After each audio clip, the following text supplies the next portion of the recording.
Shalom adik-adik, apa kabarnya? Pasti luar biasa lah ya, karena sudah lama kita nggak ibadah, tapi kasih setia Tuhan itu nggak dikasih untuk kita. Kita juga dikasih kekuatan sama Tuhan untuk bisa melewati masa-masa selama di rumah aja, beribadah di rumah, sekolah di rumah, apa-apa di rumah. Sebelum kita masuk ibadah kita, kakak mau tanya, pasti kalian sering kan baca Alkitab sama baca firman Tuhan, baca renungan yang udah kakak-kakaknya kasih kemarin, walaupun cuma sekali, maaf ya. Terus jangan lupa berdoa, walaupun fasilitas yang kakak-kakak kasih masih kurang memadai, tapi kalian tetaplah selalu berdoa kepada Tuhan, selalu bersyukur, selalu mengandalkan kasih setia Tuhan dalam segala apapun, dalam segala perkara kita. Dan jangan lupa untuk selalu berdoa. Oke, sudah lama kita nggak ibadah, kini saatnya kita beribadah walaupun hanya secara online. Tapi biarlah ibadah online ini boleh membawa sukacita bagi kalian, dan kita akan memanjatkan pujian hanya bagi Tuhan. Sebelum kita mulai ibadah, kita angkat satu pujian yang mengatakan, Bapakku datang padamu. Di akhir pujian nanti kita akan berdoa bersama.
Terima kasih atas kasih karunia-Mu sepanjang hari ini ya Bapa. Terlebih pada sepanjang minggu ini kami boleh melewati hari-hari kami dengan bersukacita Bapa. Boleh melewati masa-masa di rumah saja dengan bersukacita ya Tuhan. Terima kasih Tuhan telah memberikan ruang waktu kami untuk ibadah online ini ya Bapa. Dalam Kau memberkati ibadah kami ini dari awal, pertengahan hingga akhir Bapa. Kau memberkati juga kakak-kakak yang ambil bagian, yaitu dari MC pembawa firman Tuhan sehingga sampai ke kameramen ya Tuhan. Dalam Kau memberkati semua anak-anak-Mu ini ya Bapak, anak-anak sekolah minggu juga yang di rumah ya Tuhan.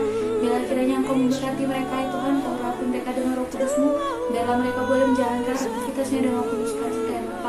Berkati juga mereka dalam persekolahannya Bapa. Biarlah Engkau boleh menambahkan mereka hikmat, kebijaksanaan ya Bapa, kepintaran dan ingatan tinggi, sehingga mereka boleh mengikuti pelajaran mereka dengan penuh sukacita ya Bapa. Tuhan, kami berdoa juga mungkin sudah ada yang ulangan kenaikan kelas ya Bapak. Bilang Engkau memberkati ya Bapak segala persiapan anak-anakmu ini ya Bapak. Biarlah mereka boleh mengisi ulangan mereka dengan penuh sukacita ya Bapak. Tuhan, kami berdoa juga untuk persembahan yang akan kami berikan nanti. Bila kiranya seberapapun yang boleh kami berikan, biarlah itu hanya untuk kemuliaan nama saja ya Bapak. Tuhan, sebentar lagi kami juga akan mendengar firman Tuhan. Biarlah kiranya Engkau memberkati kami ya Bapak. Engkau siapkan telinga dan hati kami ya Bapak, dan pikiran kami, biarlah kami boleh fokus mendengar apa yang akan kami dengarkan ya Bapak. Tuhan, ini doa kami tidak sempurna, dan telah kami panjatkan kehadirat-Mu, kami telah berdoa dan mengucap syukur. Amin. Oke guys, tiba saatnya kita akan mendengarkan firman Tuhan yang akan kakak bawakan juga. Sebelum kita mendengarkan firman Tuhan, kita angkat satu pujian yang mengatakan baca kitab suci doa tiap hari. Tepuk tangan ya.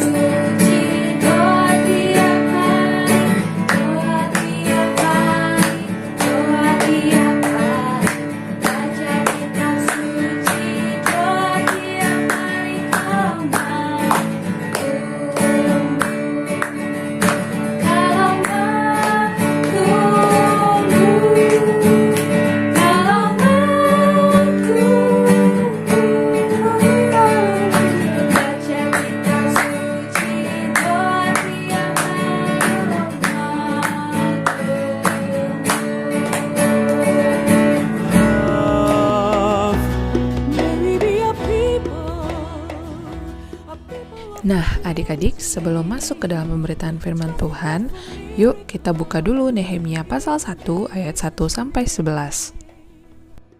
Kalau sudah dibuka, jangan lupa untuk dibaca. Nah, di sini kita akan belajar dari ayat yang udah kita baca tadi dari Nehemia 1. Nah, di situ sudah jelas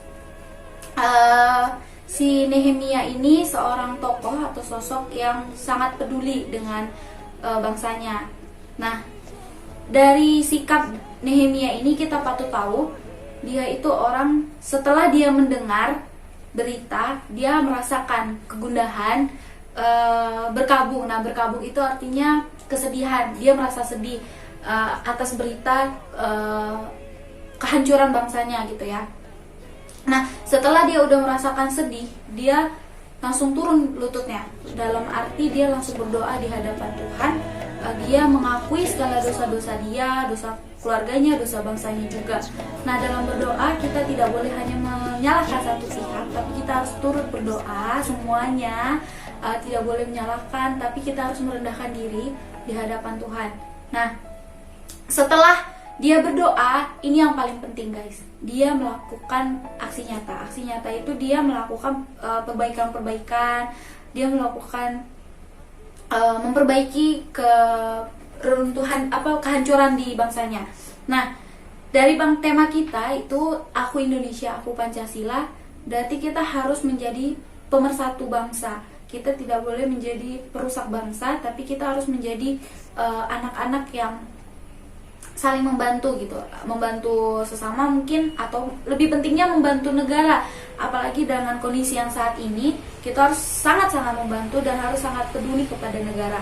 Apalagi sekarang masa COVID-19 ya. COVID-19 itu bukan penyakit sembarangan, bukan seperti demam batuk pilek biasa, tapi ini salah satu penyakit yang sangat berbahaya. Nah, di sini kita harus bersama membantu negara untuk bisa membantu negara itu mengatasi permasalahan ini gitu.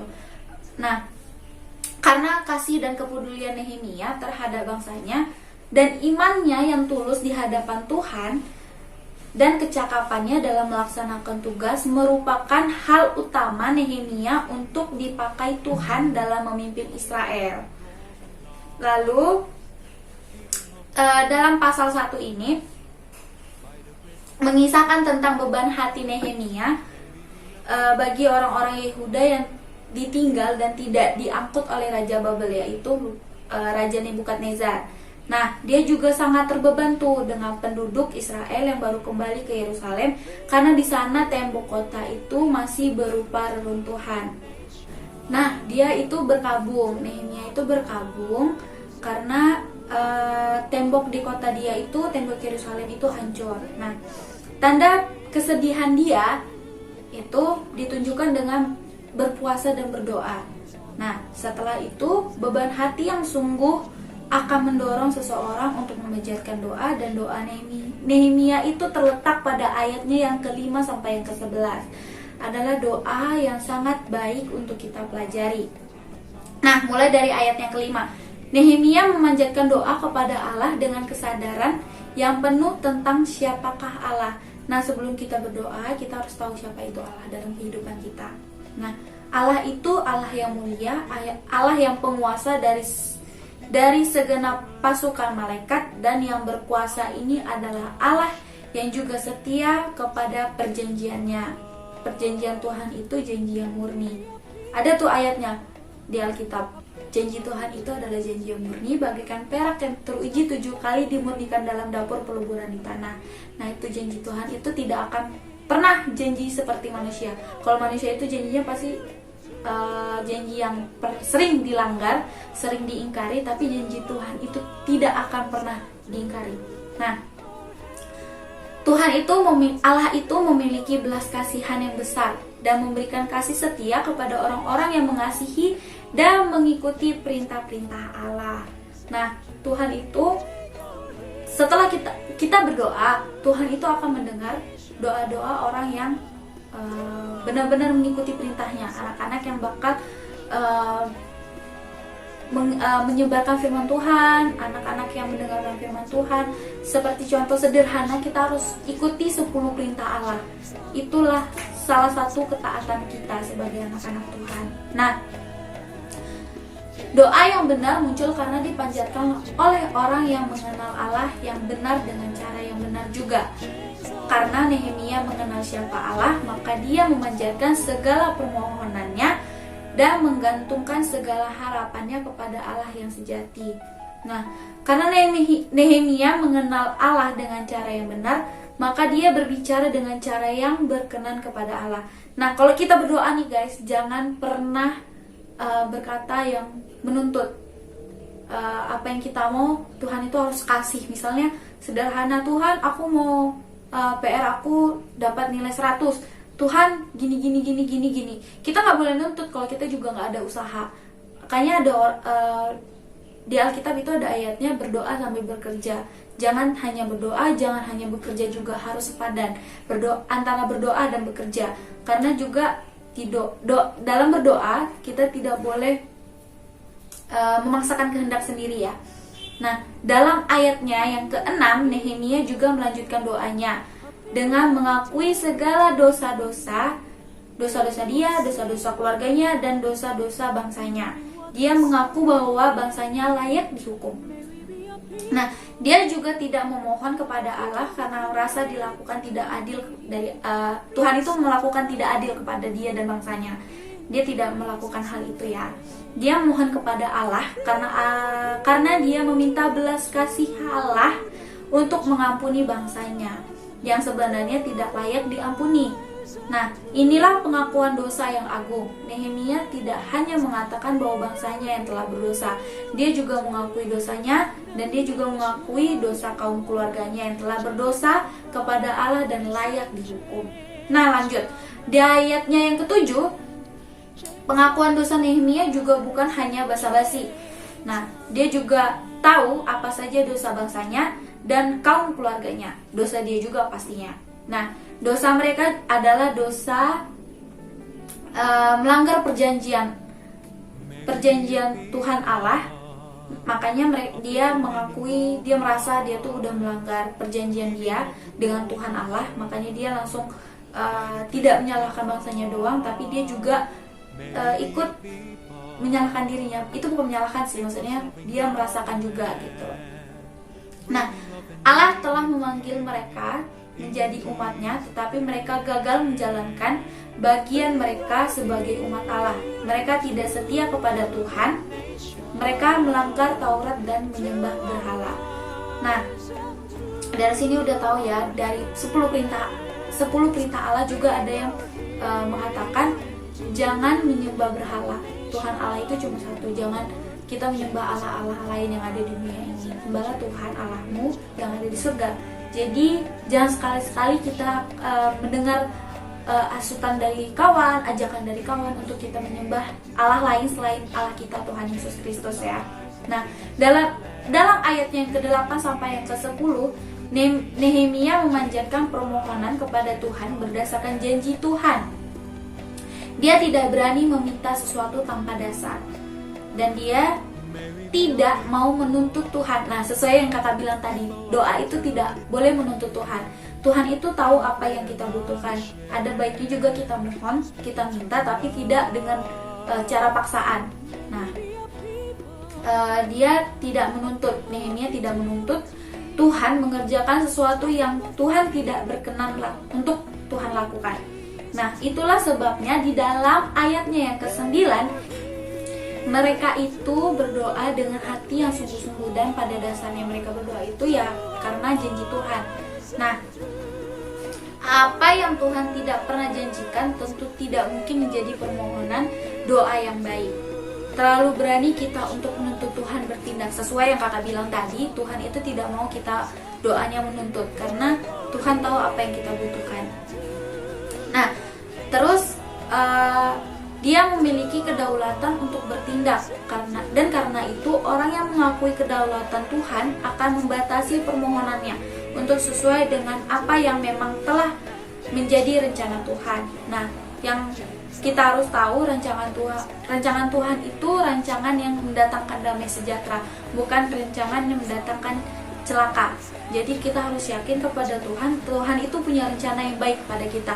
Apalagi dengan kondisi bangsa dan negara kita saat ini, bukan semata-mata hanya timbul tiba-tiba, tapi udah Tuhan sediakan gitu. Nah, tinggal caranya kita harus selalu bersyukur, kita harus selalu berdoa, selalu mengandalkan Tuhan dalam segala perkara hidup kita. Nah, terakhir dalam ayatnya yang ke-11 mengatakan bahwa Nehemia telah memiliki rencana untuk dijalankan. Dia telah berencana untuk pulang dan membangun kembali tembok Yerusalem. Tetapi untuk mampu melakukan itu dia harus mohon izin dari Raja Persia. Dia tetap ya, dari zaman dulu tetap harus ada bangunan itu, tetap harus ada izin. Apalagi zaman sekarang ya, tetap bangunan sekecil apapun tetap harus izin dari pemerintah gitu. Nah, namun sebelum dia bertindak, kembali lagi dia mohon kepada Tuhan, mohon pimpinan Tuhan, mohon campur tangan Tuhan dalam segala setiap rencana dia. Karena rencana kita itu rencana yang wacana itu hanya rancangan doang, hanya omongan doang. Tapi rencana Tuhan itulah rancangan yang akan jadi dalam kehidupan kita. Nah, Tuhan, dia mohon sama Tuhan, mohon pimpinan Tuhan terlebih dahulu, agar segala sesuatu yang dia lakukan dapat sesuai dengan pimpinan Tuhan dan dapat bergantung kepada kekuatan Tuhan saja. Nah, sebagai manusia kita seringkali lupa untuk bergantung pada Tuhan. Kita selalu mengandalkan kekuatan sendiri, tidak mengandalkan kekuatan tangan Tuhan gitu. Jadi sekarang kalian, kita juga termasuk kakak-kakak juga, termasuk Kak Indah, Kak Silvi, Kak Angel juga, semuanya anak-anak Tuhan itu harus bergantung pada Tuhan, harus selalu mengandalkan campur tangan Tuhan. Apalagi dengan kondisi kita yang saat ini ya, kita harus menghadapi situasi, apalagi sebentar lagi akan diberlakukannya new normal. Kita harus istilahnya itu harus hidup bersama dengan virus. Nah, dari sini kita harus semakin memperkuat ibadah kita, semakin memperkuat bersyukur kita, harus semakin mengandalkan Tuhan dalam segala aspek hidup kita. Nah ya, itulah kisah Nehemia yang juga harus kita lakukan di sini. Kita sebagai anak-anak Pancasila, kita harus mendengarkan aturan-aturan yang pemerintah kasih, yang seharusnya kita lakukan. Dengan kita tidak keluar rumah, kita bisa membantu pemerintah dalam menstabilkan kondisi kita saat ini. Nah, jangan ikuti kata teman-teman yang mungkin akan mengajak kalian pergi yuk, ayo kita pergi nongkrong gitu, kita kerjain PR sama-sama. Jangan dulu guys, kita harus ikutin anjuran, kita harus ikutin apa perintah dari pemerintah kita, dari bapak ibu guru kita, dari orang tua kita. Jangan sekali-sekali kita membantah, karena salah satu sifat anak Pancasila itu penurut ya. Kita nggak boleh memaksakan kehendak kita untuk kita harus keluar, harus kesini kesana, tapi malah memperburuk keadaan. Nah, dari sini kita belajar banyak dari kisahnya Nehemia. Dia yang sedih setelah dia mendengar kabar bangsanya hancur. Setelah dia merasakan sedih, dia berdoa. Nah, dari sini kita patut ikut ya. Setelah kita melihat kondisi kita saat ini, kita harus sujudlah di hadapan Tuhan, kita berdoa. Jangan jemu ya, sependek apapun, sepanjang apapun doa kalian, berdoalah semampu kalian, berdoalah sebisa kalian untuk bangsa dan negara kita, untuk keluarga kalian juga, untuk gereja kita terlebih. Apalagi kita sekolah minggu hanya ini baru pertama kali, baru diadakan online karena juga nggak memungkinkan, ada yang beberapa hal yang harus dipertimbangkan juga, tapi harus bersyukur apapun itu. Yang penting kita masih bisa beribadah, kita harus selalu berdoa sama Tuhan. Nah, setelah kita udah berdoa, kita lakukanlah aksi nyata seperti Nehemia. Dia setelah itu mohon Tuhan untuk memperbaiki semua keadaan yang ada di bangsanya. Dia akan memperbaiki tembok Yerusalem. Nah, kita juga setelah kita berdoa, kita harus aksi nyata. Kita harus tetap di rumah, ikuti anjuran-anjuran, gunakan masker, gunakan hand sanitizer, cuci tangan, sering mandi, kalau keluar bajunya langsung dicuci, gitu-gitu guys. Hal sekecil apapun itu dapat membantu. Nah, kita keluar jaga jarak, pokoknya kita harus ikutin semua anjuran, nggak boleh sedikit pun membangkang. Membangkang itu apa ya? Membangkang itu artinya kita nggak ikut aturan. Kita harus selalu ikut aturan. Apapun itu, sekecil apapun itu udah sangat membantu untuk bangsa dan negara kita. Dan jangan lupa juga kita berdoa ya guys, untuk semoga next kita bisa ibadah online lagi. Kita bisa, jangankan online, kita harus next ibadah, harus ketemu muka, face to face lagi. Kita beribadah di gereja sama-sama kayak biasa. Sebelum mulai kita harus nyanyi-nyanyi dulu kayak kemarin-kemarin. Tapi guys, walaupun seperti ini ibadah hanya online, biarlah ibadah ini tidak mengurangi sukacita kita ya. Kita harus tetap beribadah kepada Tuhan. Jangan jemu untuk memuji Tuhan. Terlebih walaupun fasilitas yang memang tidak memungkinkan, tapi biarlah kalian tetap harus ingat untuk memuji Tuhan. Lewat apapun itu, nggak lewat online, tapi kalian harus belajar juga. Kalian di usia kalian seperti ini, kalian harus belajar memuji Tuhan ya. Nah, itu aja yang bisa kakak sampaikan saat ini. Buat kalian yang di rumah, jaga kesehatan. Kalau ulangan, semangat ulangannya. Semoga kalian bisa naik kelas.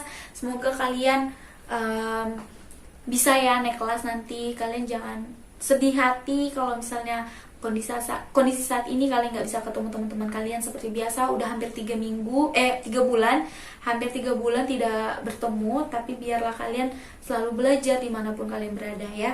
Jaga kesehatan kalian, yang penting selalulah tumbuh dalam hadirat Tuhan, selalu baca firman Tuhan, selalu baca Alkitab, selalu berdoa sama Tuhan. Itu aja yang bisa kakak sampaikan. Nanti kakak akan kasih tahu tugas kalian. Bentar lagi kakak akan kasih tahu apa-apa tugas kalian, nanti kalian kerjakan. Nanti kakak jelasin tekniknya. See you guys. Nah, kita tadi udah dengar firman Tuhan dari Nehemia. Kita sekarang juga akan memberikan persembahan. Nah, persembahan ini bisa kalian kumpulkan di amplop. Nanti setelah kalian jalankan persembahan, dikumpulkan ke amplop. Nanti setelah kita berjumpa di ibadah raya, kita udah bisa beribadah di gereja, kalian boleh kasih ke kakak-kakaknya. Antara Kak Indah atau Kak Selvi, nanti boleh kasihkan salah satu dari kami. Nah, jika kalian juga ada yang mau transfer, boleh, nanti akan kami kasih rekening untuk persembahannya.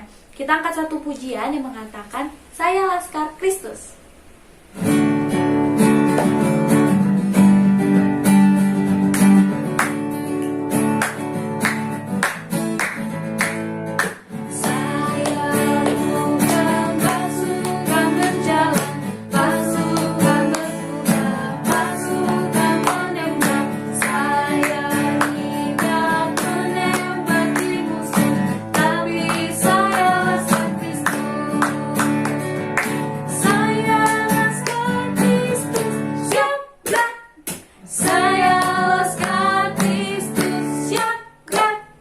Saya bukan pasukan berjalan, pasukan berkuda, pasukan menembak.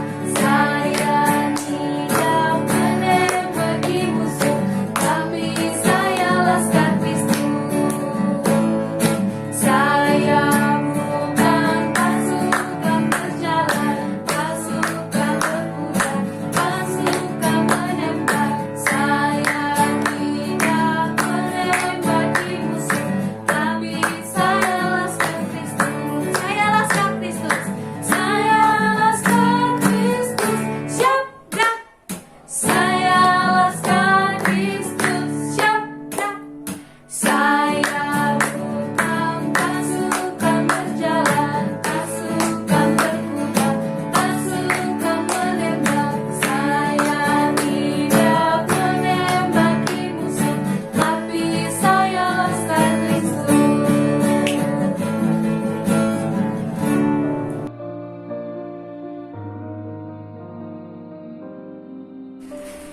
Oke, kita udah memberikan persembahan kita. Sekarang tiba saatnya kita akan berdoa. Mari kita berdoa, lipat tangannya, kita berdoa. Mari kita bersatu dalam doa. Kepada Allah Bapa yang berkata dalam kerajaan surga, puji dan syukur kami panjatkan kehadiran-Mu Bapa. Terima kasih atas kasih karunia-Mu sepanjang harinya ya Tuhan. Kami boleh menyelesaikan ibadah kami ya Tuhan. Terima kasih juga Engkau telah memberkati ibadah kami dari awal, pertengahan hingga akhir.